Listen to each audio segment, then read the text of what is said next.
কেমন আছেন সবাই? আজকে চলে গিয়েছিলাম আমার বান্ধবীর গায়ে হলুদে। বান্ধবীর বিয়ে ছিল, ততটা ক্লিপ নিতে পারিনি।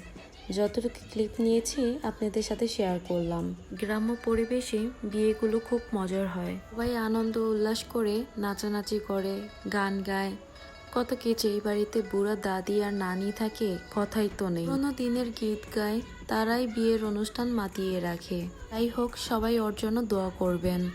সবাই মিলে আমরা গায়ে হলুদের স্টেজে নিয়ে যাচ্ছি। সবাই দেখতে থাকুন তারপর কি হয়। আল্লাহ হাফেজ সবাইকে।